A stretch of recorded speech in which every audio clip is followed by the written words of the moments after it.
Écoutez, lisez, regardez, Lex Radio, une autre façon de consulter l'actualité juridique. Alors bonjour à tous, bienvenue sur cette table ronde où j'ai le plaisir de retrouver aujourd'hui Daria Belovetskaya, avocat au barreau de Paris, qui est associée fondatrice du cabinet éponyme, ainsi que Gatien Gassu, qui est maître de conférence à l'université Lyon 3.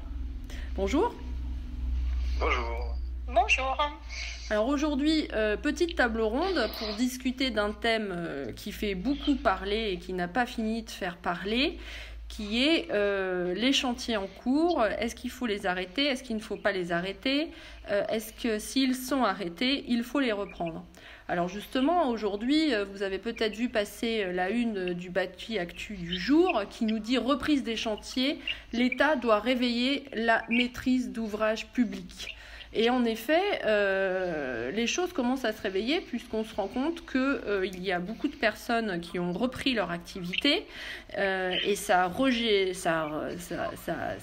régénère la question de savoir si les chantiers doivent ou non se poursuivre. Alors pour se remettre un petit peu dans le contexte, au moment du confinement, on avait tous compris qu'il ne fallait plus se déplacer, qu'il fallait donc rester confiné, ce qui laissait penser une suspension, un arrêt ou un report, puisque on rentrera dans le détail, il n'y a pas de terme juridiquement approprié à la situation. Et puis en fait non, puisque le gouvernement dès le début du confinement,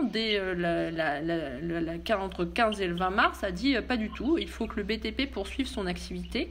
Ça a créé une énorme source de tension entre d'une part les organisations interprofessionnelles et d'autre part le gouvernement, qui a abouti à une position, je dirais, commune, qui consiste à dire il faut poursuivre l'activité ou la reprendre, mais pas n'importe comment, en respectant des mesures sanitaires, lesquelles vont vous être explicitées dans un guide à venir. Ce guide, il est paru le 2 avril 2020, il est donc extrêmement récent. C'est le guide que vous pouvez retrouver d'ailleurs gratuitement en ligne, publié par l'OPP-BTP. Et ce guide, il est censé s'appliquer sur tous les chantiers pour que ceux-ci puissent reprendre, et il est censé surtout permettre d'éviter une contamination des intervenants sur le chantier par le Covid-19. Alors ce guide, il pose énormément de questions, puisque ça sera développé dans un instant, qui doit faire quoi, comment le faire et qui contrôle quoi. D'autant plus que pour moi, mais on y reviendra sans doute, ce guide il n'a pas de force contraignante. Et donc qu'est-ce qui se passe si on ne le respecte pas? Est-ce qu'on peut maintenir la suspension et se prévaloir de la force majeure? Est-ce que si c'est suspendu, l'entreprise peut formuler ses réclamations? Bref, vous l'avez compris, le sujet du jour, c'est l'après-Covid, c'est-à-dire la reprise, la poursuite de l'activité. Et je donne immédiatement la parole à Gatien. Merci, Maître Mel, pour cette introduction. La question que je vais traiter est évidemment de savoir si ce guide de l'OPP-BTP résout tous les problèmes ou pas. Évidemment, la réponse est dans la question. On peut d'abord relever que ce guide est une excellente initiative, puisque ce guide énonce des mesures précises qui permettent de concilier deux choses qui paraissaient avant le 20 mars inconciliables, à savoir la reprise d'une activité et la protection de la santé des travailleurs.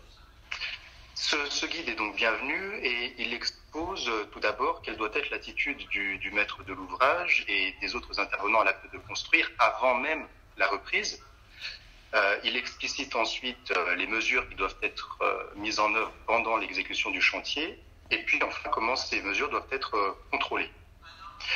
Avant la reprise, donc, il faut que le maître de l'ouvrage dresse une liste des conditions sanitaires, c'est-à-dire en clair faire un état des lieux de la situation et vérifier quelles sont les entreprises qui peuvent intervenir, celles qui au contraire sont dans l'incapacité de le faire, regarder quels sont les fournisseurs qui peuvent encore fournir en matériaux, regarder si le maître d'œuvre d'exécution est encore disponible, bref, dresser un état des lieux.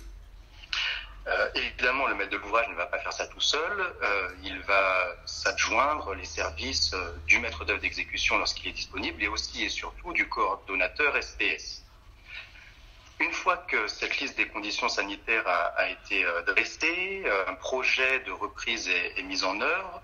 À cette occasion, le coordonnateur SPS va devoir évidemment reprendre certains documents qui avaient été établis avant l'ouverture du chantier, et notamment le PGC SPS, c'est-à-dire le plan général de coordination, sécurité et protection de la santé. Alors cette modification, très concrètement, en quoi elle consiste? Ce peuvent être des mesures diverses et variées, comme la création d'un nouveau parking, comme surtout éviter la coactivité, c'est-à-dire faire en sorte que les entreprises se succèdent sur le chantier plutôt qu'elles interviennent en même temps, créer des sens de circulation nouveaux, éviter les croisements des salariés, donc prévoir une circulation circulaire, prévoir parfois peut-être des mesures très concrètes, comme interdire qu'une nacelle soit utilisée par plusieurs personnes en même temps. Il est certain que l'activité des coordonnateurs SPS va être impactée par la prise de ces nouvelles mesures. Une fois que ce PGC SPS est modifié, il va falloir ensuite modifier les PPSPS. Alors là, ce sont les entreprises qui vont devoir modifier leurs documents. Ces PPSPS étant les plans particuliers de sécurité et protection de la santé. Donc voilà ce qu'il va falloir faire, ce qu'il va falloir checker, entre guillemets, avant la reprise des chantiers. Évidemment, vous voyez que déjà tous les acteurs de la construction sont mis à pied d'œuvre. Pendant les travaux, le guide prévoit également le respect de nombreuses mesures. Des mesures qui sont énoncées de manière très précise, à commencer par l'obligation de se laver les mains à intervalles réguliers, le respect évidemment de la distance de 1 mètre lorsque c'est possible. Si ce n'est pas possible, l'obligation à peine d'arrêt de chantier de porter le masque et les lunettes, éviter les repas en groupe, disposer de gel et de solutions hydroalcooliques, des lingettes pour les toilettes, des lingettes pour nettoyer également toutes les surfaces de contact des engins de chantier lorsqu'ils sont utilisés par plusieurs personnes. Donc voilà, il est inutile de reprendre de manière exhaustive toutes ces mesures, mais en tout cas, voilà les principales. Ces mesures ensuite vont être contrôlées dans leur application et coordonnées dans leur application par deux personnes, enfin plusieurs personnes, mais deux types de personnes. Tout d'abord, les référents Covid-19 des entreprises. Ça signifie que chaque entreprise va être tenue de nommer une personne sur le chantier pour vérifier que les employés de cette entreprise appliquent bien les mesures Covid-19. Et puis, mais de manière facultative cette fois-ci, la nomination d'un référent Covid par le maître de l'ouvrage qui, on s'en doute, aura pour rôle de coordonner l'ensemble des référents Covid des différentes entreprises. Donc voilà ce qui est prévu par ce guide de l'OPP-BTP. Encore une fois, l'initiative est bienvenue. Est-ce à dire pour autant que tous les problèmes sont résolus? On peut en douter, et cela pour plusieurs raisons. D'abord parce que, à mon sens, le guide souffre, et je vais utiliser un terme fort, il souffre d'une infirmité congénitale. À savoir que ce guide a été élaboré par les experts de l'OPP-BTP, lesquels sont en fait les représentants des entreprises et uniquement des entreprises. Or, on sait que les chantiers de construction font intervenir non seulement les entreprises, mais aussi bien d'autres acteurs, à commencer par la maîtrise d'ouvrage, la maîtrise d'œuvre, le coordonnateur SPS, les bureaux d'études, etc., etc. Donc, il aurait été bienvenu que ce guide soit le produit d'une synergie de l'ensemble des acteurs de la construction. Et cela me permet de faire une digression sur la conséquence directe de cette infirmité, à savoir que le guide se contente de poser des prescriptions qui sont impersonnelles. Ça veut dire que le guide, en fait, ne dit pas telle personne doit faire ceci ou telle personne doit faire cela. Le guide dit il faut adapter, il faut fournir, il faut simplifier, il faut établir, mais à aucun moment on ne nous dit clairement qui sont les débiteurs des obligations et encore moins quels en sont les contributeurs. Et pour cause, puisque ce guide de l'OPP-BTP, qui a été rédigé encore une fois par les représentants des entreprises, n'est pas juridiquement contraignant et n'est donc pas juridiquement opposable aux autres acteurs de la construction.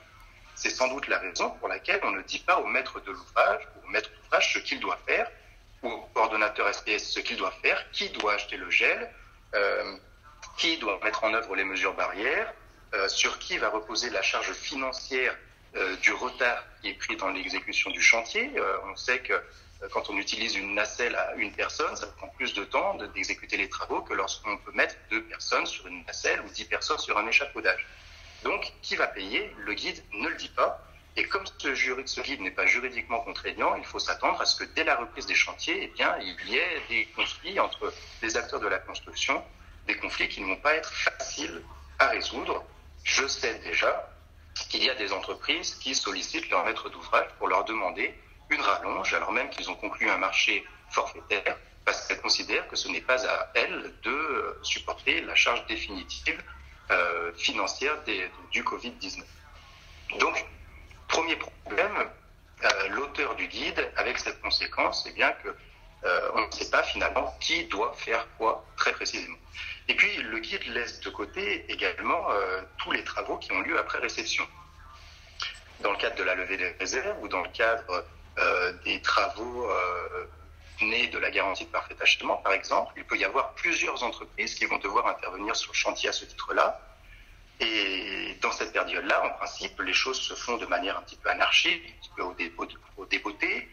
Et là, cela peut poser des problèmes quant à la propagation du virus. Et on peut, à mon sens, on peut suggérer au maître d'ouvrage de demander une extension de mission, peut-être au coordonnateur SPS, afin de pouvoir appliquer ces mesures également dans cette seconde phase, celle de l'après-chantier. Voilà donc ce que je pouvais dire sur ce guide de l'OPPBTP. À l'heure actuelle, rien n'est clair. Tout le monde essaye de se couvrir. Certains coordonnateurs SPS refusent d'être référents Covid-19, considérant qu'il s'agit là d'une autre fonction que celle qui leur est attribuée. Or, le Code du travail considère qu'ils ne peuvent pas avoir d'autres fonctions que celle de coordonnateur SPS. À mon sens, c'est une lecture erronée de cet article qui a juste pour but d'éviter le conflit d'intérêts du coordonnateur SPS avec les autres acteurs des autres acteurs de la construction. Donc, il le refuse, mais à mon sens, sur un fondement qui est erroné. Des entreprises qui demandent des modifications des documents contractuels comme les CCAP. Bref, c'est une perte d'énergie et de temps à mon sens, et cela tout simplement parce que les pouvoirs publics n'ont pas voulu prendre leurs responsabilités en donnant des consignes qui soient claires, et elles ont laissé aux acteurs de la construction le soin de se débrouiller. Donc, il aurait fallu, à mon avis, que le gouvernement prenne l'initiative des mesures. Ce n'est pas le cas. On verra si ce sera le cas dans le futur, puisqu'on sait qu'il y a une ordonnance qui est prévue, et alors là, peut-être un scoop, mais la chancellerie vient juste de communiquer il y a quelques instants en expliquant que cette ordonnance était prévue pour mercredi prochain, donc ce sera peut-être l'occasion de nouvelles précisions. On doit se parler la semaine prochaine alors. J'ai peur qu'on soit contraint de se parler la semaine prochaine. Alors du coup, si jamais on en restait un petit peu en l'état, ou qu'on n'a pas de coordinateur SPS sur un chantier et ou pas de maître d'œuvre, et que finalement on est dans une situation où on a un maître d'ouvrage un petit peu frileux, et on le comprendrait, de poursuivre son chantier sans être sûr, puisqu'il est quand même débiteur aussi, lui, in fine, de cette obligation de sécurité. Du coup, se pose la question de la force majeure. Est-ce que Daria, je ne sais pas ce que vous en pensez, est-ce que dans ce cas-là, le maître d'ouvrage ne pourrait pas se dire « moi, je préfère finalement suspendre et invoquer la force majeure pour ne pas être exposé à des réclamations d'entreprise ». Est-ce que ça peut marcher, par exemple ? La force majeure, effectivement, c'est un vrai sujet. Le gouvernement, d'ailleurs, l'a évoqué dès très en amont, avant même la mise en œuvre de confinement, en indiquant dans certains communiqués que, en tout cas pour les travaux publics, les collectivités et l'État, donc, il reconnaît qu'il s'agit d'un cas de force majeure, et donc les pénalités pour le retard, pour éventuel retard d'exécution de travaux, ne vont pas être donc appliquées au regard des constructeurs. Bon, cette position était contradictoire avec les autres communiqués de presse que nous connaissons, avec ce que vous avez cité aussi à l'instant dans l'introduction. Effectivement, le gouvernement en même temps inciter les acteurs de construction de maintenir leur activité pour que l'économie ne soit pas complètement arrêtée. Et au tout début de confinement, nous avions la loi qui est intervenue, qui donc a annoncé l'état d'urgence sanitaire pour une période de 2 mois. Qui donc est censé, sauf modification ultérieure, expirer le 24 mai 2020. Et en parallèle, il y avait une ordonnance du 25 mars 2020 qui est intervenue également, prévoyant la prorogation des délais, notamment au regard des clauses pénales. Donc, ce qui est intéressant, je trouve, quand on lit ces nouvelles dispositions, c'est que la notion de force majeure n'y figure nullement. Donc, on parle uniquement de possibilités de prorogation des délais qui vient à leur échéance, notamment entre le 12 mars et le 24 juin. Donc, c'est la période juridiquement protégée au terme de cette ordonnance. Et de la possibilité de suspension des délais qui ont commencé à courir avant le 12 mars. Donc, cette ordonnance-là ne permet nullement, évidemment, évoquer la notion de la force majeure et donc les entreprises, notamment dans le secteur de la construction, ne pourront s'en prévaloir qu'au titre d'une dispense des pénalités de retard. Mais les pénalités de retard, ce n'est pas tout. Et, les problématiques sont beaucoup plus larges et les enjeux sont beaucoup plus importants, notamment en termes des conséquences de la suspension des travaux, parce que la suspension des travaux, effectivement, amène les entreprises à subir des frais d'immobilisation de leur personnel, les frais d'immobilisation de leur équipement, qui sont parfois plus importants que le coût du chantier en fonction de la durée en fait de cet arrêt, de cette suspension. Donc ça peut effectivement aboutir à des réclamations très très importantes, indépendamment des éventuels sinistres qui peuvent aussi intervenir pendant ces arrêts de chantier. Il y a la notion de transfert de garde qui doit être traitée aussi au cas par cas en fonction des dispositions contractuelles notamment et en fonction de la nature des travaux publics ou privés. Mais pour revenir à la notion de la force majeure, donc ce qu'il faut retenir surtout que la force majeure n'est pas automatique. On ne peut pas se prévaloir de l'état d'urgence sanitaire comme d'un état de force majeure par défaut. Force majeure, il faut le démontrer au cas par cas, au regard des circonstances de chaque espèce. La jurisprudence, elle est très exigeante sur ce point. Il faut un lien de causalité.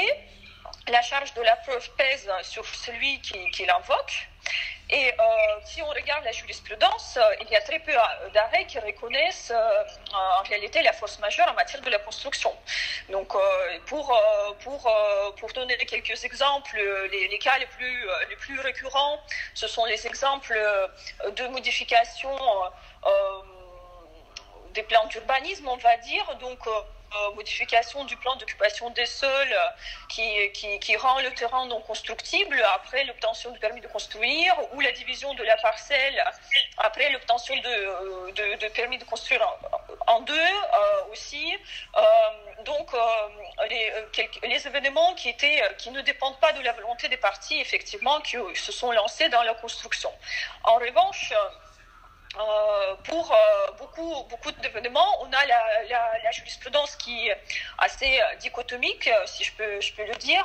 Par exemple, les événements tels que même liquidation judiciaire d'un constructeur, dans certains cas, peut être reconnu comme une force majeure et dans les autres, non. Donc ça montre bien que en fait il n'y a rien d'automatique en force majeure. Il faut vraiment étudier tout de très près, et c'est exactement pareil en ce qui concerne de la jurisprudence rendue en matière des épidémies. Effectivement, il n'y en a pas en matière de la construction, donc il s'agit plutôt d'autres domaines d'activité tels que tourisme et élevage animalier. Donc en matière de tourisme d'ailleurs, la force majeure était très rarement reconnue parce que les juridictions ont souvent considéré que finalement les épidémies étaient surmontables, et donc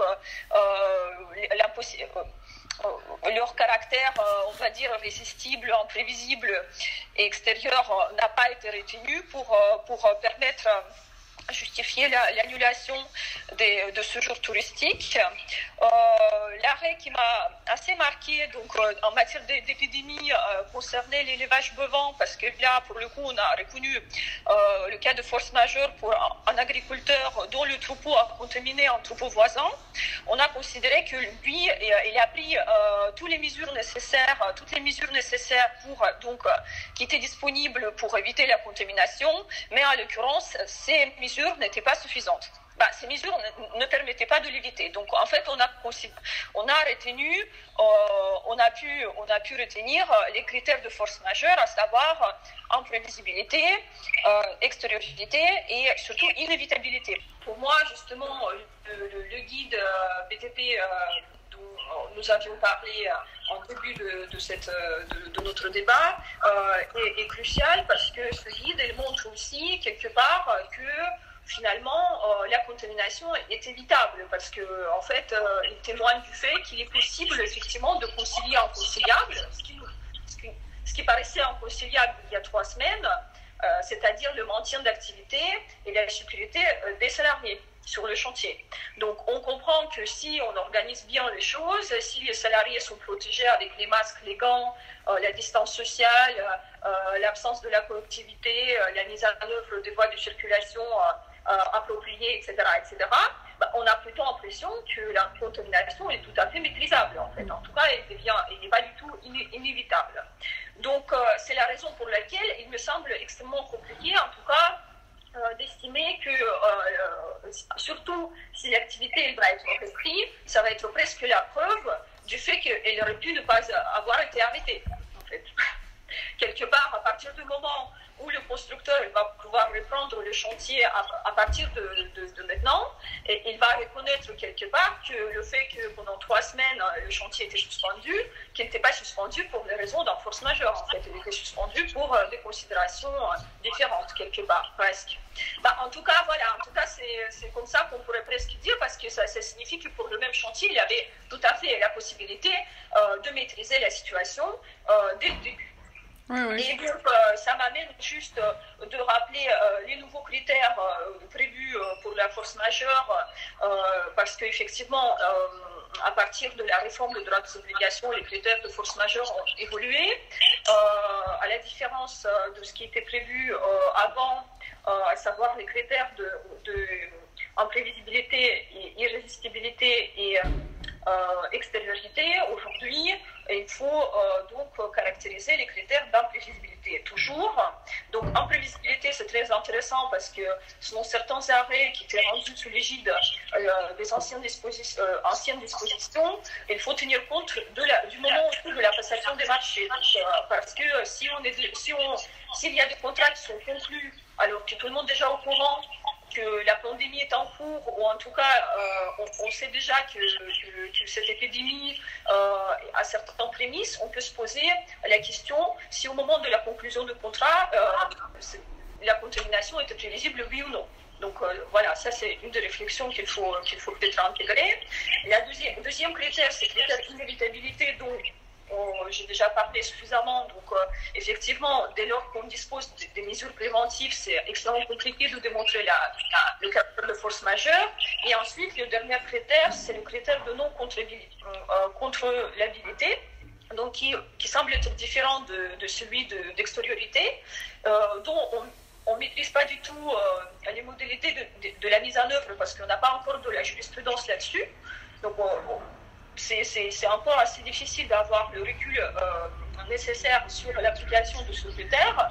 Mais en tout cas, je pense également que si nous avons des guides pour maîtriser les situations sur le chantier, ça va être extrêmement compliqué de dire et soutenir que la situation est absolument non contrôlable. Et ça, en fait, ça m'amène surtout à une conclusion assez pragmatique. Parce que quand on lit par exemple le CCAG travaux pour les travaux publics, nous pouvons s'apercevoir qu'il y a déjà un formalisme assez fort qui est prévu pour les cas d'un force majeure. Les entreprises en fait elles sont incitées à s'assurer de la traçabilité en fait d'empêchements qu'ils peuvent rencontrer en cours d'exécution de leurs travaux. Donc je pense que les entreprises qui peuvent envisager de se prévaloir de la force majeure, ils doivent très en amont en réalité de se poser des bonnes questions et très en amont de se prémunir au regard de cette traçabilité en fait afin de pouvoir avoir le dossier constitué et solide et pas juste faire valoir la crise sanitaire en absolu. Voilà. Très bien, merci. Juste 2 petites précisions pour aller dans votre sens. La première, c'est que du coup, si je résume un petit peu nos propos à tous les 3, il est urgent d'essayer de trouver un protocole entre la maîtrise d'ouvrage, la maîtrise d'œuvre, l'entreprise et éventuellement le coordinateur SPS pour que tout le monde soit d'accord pour reprendre et sous quelles conditions, puisque faute de force normative à ce guide, sans protocole, il risque d'y avoir des recours les uns contre les autres, entre les intervenants. Et puis, la deuxième chose qu'on pourrait dire, c'est juste rappeler que finalement, je me demande si ce guide, il n'est pas venu créer des difficultés qui n'existaient pas, puisqu'on avait quand même, à mon sens, des dispositions assez claires dans le Code du travail sur la nécessité d'assurer la sécurité des travailleurs sur les chantiers. Et en plus, mais sans doute les avez-vous vu passer, on a quand même eu 2 arrêts, un de la Cour d'appel de Colmar le 12 mars et un de la Cour d'appel de Bordeaux le 19 mars, qui sont tous les 2, mais pour des sujets hors construction, venus reconnaître que le Covid-19 caractérise un cas de force majeure. Donc ce guide, tout le monde le voulait, et puis finalement, maintenant qu'on l'a, on se demande s'il ne va pas faire pire que mal, si je voulais être un petit peu forcée dans mes propos. Donc nécessité d'un protocole. Et puis, si on cherchait à se placer côté entreprise, on pourrait dire aussi qu'on ne peut que conseiller aux entreprises de réclamer pour la prolongation de la durée des travaux et de la mobilisation des intervenants sur le chantier, puisque en l'état, dans bien des cas, rien n'a été fait, c'est-à-dire qu'il n'y a même pas un arrêt de chantier via OS du maître d'ouvrage en bonne et due forme. Et si cet OS existe, il ouvre droit à réclamation, sauf si ça caractérise un cas de force majeure. Et comme Daria nous l'a très largement expliqué, depuis ce guide, le caractère d'irrésistibilité semble faire défaut. Voilà, je vous remercie tous les 3, je nous remercie tous les 3 pour cette petite table ronde. Et puis, je vous propose, si vous en êtes d'accord, de refaire le point si l'ordonnance sort bien la semaine prochaine. Au revoir. Au revoir. Écoutez, lisez, regardez Lex Radio. Une autre façon de consulter l'actualité juridique.